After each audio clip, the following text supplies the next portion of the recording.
Friends, Bharat और Vietnam का bilateral trade पिछले एक दशक में डबल होकर 16 बिलियन डॉलर तक पहुंच चुका है। 2030 तक इसे 25 बिलियन डॉलर तक पहुंचाने के लिए हमने आज कई महत्वपूर्ण निर्णय लिए हैं। हमारी ड्रग अथॉरिटीज के बीच एमओयू से अब भारत की दवाइयों का वियतनाम में एक्सेस बढ़ेगा। भारत के एग्रीकल्चर, फिशरीज और एनिमल प्रोडक्ट्स का भी वियतनाम तक एक्सपोर्ट और सुगम होने जा रहा है। बहुत जल्द वियतनाम भारत के अंगूर और अनार का स्वाद लेगा और हम वियतनाम के डरियन और पोमेलो का। इतना ही नहीं, हमने भारत आसियान ट्रेड एग्रीमेंट आईटीगा को वर्ष के अंत तक अपडेट करने पर भी सहमति बनाई।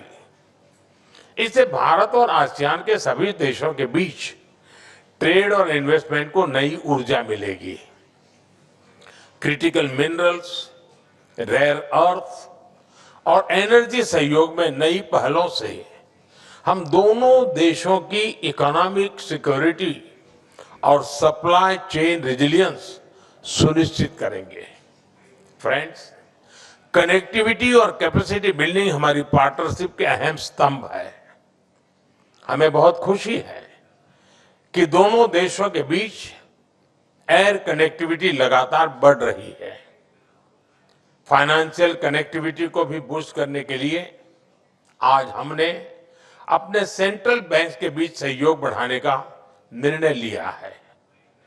भारत के यूपीआई और वियतनाम के फास्ट पेमेंट सिस्टम भी जल्द ही लिंक होने जा रहे हैं। साथ ही अब हम दोनों देशों के बीच स्टेट टू स्टेट और सिटी टू सिटी कोऑपरेशन को भी मजबूत करने जा रहे हैं। फ्रेंड्स, वियतनाम भारत की एक्ट ईस्ट पॉलिसी और विजन महासागर का एक मुख्य स्तंभ है। इंडो पैसिफिक क्षेत्र में भी हमारा कॉमन आउटलुक है। हम अपनी सुदृढ़ होती हुई रक्षा और सुरक्षा सहयोग से रूल ऑफ लॉ, शांति, स्थिरता और समृद्धि के प्रति योगदान देते रहेंगे। वियतनाम के सहयोग से भारत आसियान के साथ अपने संबंधों को भी और व्यापक बनाएगा।